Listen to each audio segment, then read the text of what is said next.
Okay, so here's my introduction. My name is Kayla, and my husband and I went through infertility / recurrent miscarriages for 8 years.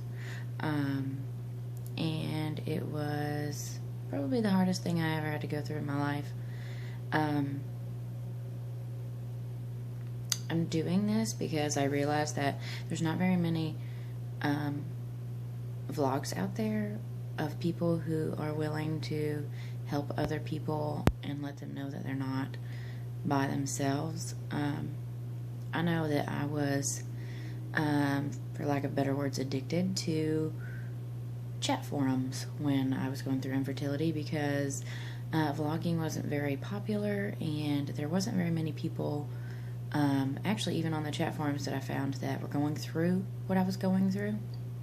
Although, with a statistic worldwide as 1 in 3, that you would think that more people would be going, you would find more people, more support for, the issues that we're going through.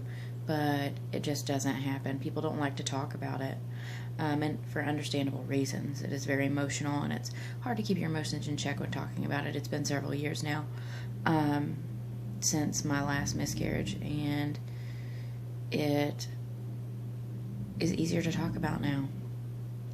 So I'm going to talk about it and everything that we went through. This is just an introduction, pretty much telling you my story. Me and my husband, we were both active duty military in Korea, and we met in Korea.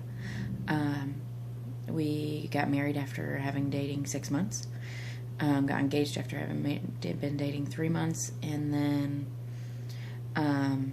about 6 months after we got married, I got out of the Army. He stayed in. We went to Okinawa, Japan after that, and for a few years, which turned into a very hard battle when we realized that we were having fertility issues and there wasn't medical help there for us.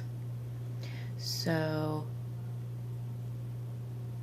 I will fill you in on the first chapter right now, which is we met, and we were both soldiers, and we drank a lot, and we didn't have protected sex all the time. So naturally, we expected eventually that something was going to happen. A few months went by. We got married. We got engaged. We got married. We decided we loved each other, couldn't live without each other. And we came back to the States, to my hometown, and got married, and then went back to Korea again. Then I decided that I couldn't do the Army anymore. It's a little too authoritative and non-logical. They don't do things logically, and it very messed with my head a lot. Because I'm a very logical person. I tend to do things logically and put them together how they should be and how I feel they should be, I would say. Because it's not always correct how I do things. But I was not an emotional person at all. And I didn't cry very much. So it was hard on me in the beginning trying to realize that something was wrong. It actually took a year before we realized that we were having unprotected sex and nothing was happening. And I realized it before he did, and he didn't. He just thought we were lucky. He thought that, something was going on, and I said, no, something's got to be wrong. So then another year went by, and we were in Okinawa, and there was not medical care, and I tried to seek medical care. I was 20,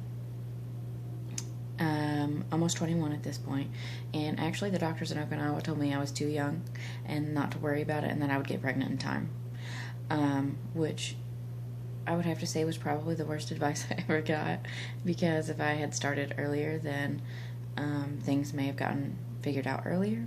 So as they gave me no other option, except for anxiety meds to calm down and let things happen as they should, which I did not take, because you will learn through this that I'm not a medicine taker. I don't like taking drugs. I don't like taking prescriptions, even if they're prescribed to me for what's best for me.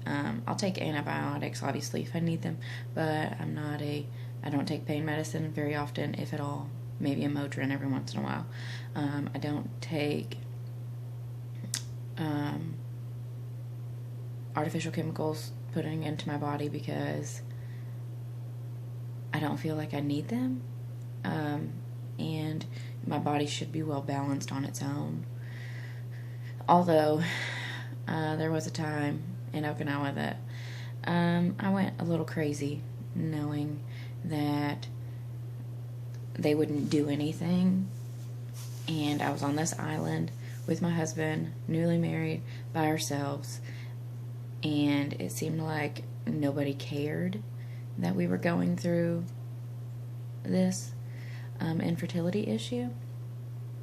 It's not... I was young. I was 20. I turned 21 right after the doctors told me all this.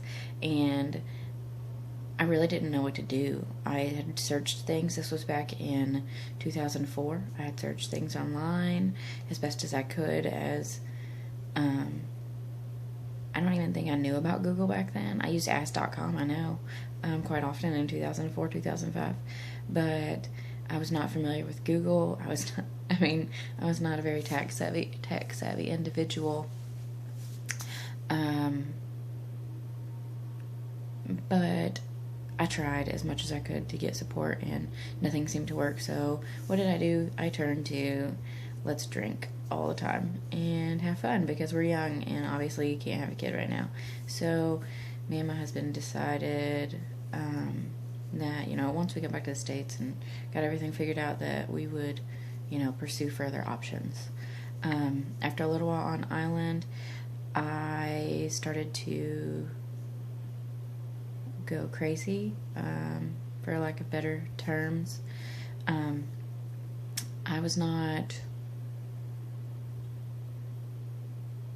very put together. I felt alone. I felt secluded. I didn't have anyone. My friends and my family weren't there. I didn't get to talk to them much. They didn't have access to like video cams and stuff, because back then they were really hard to get a hold of and pretty expensive at that. I did have one, and my mom had one, so I got to talk to her sometimes.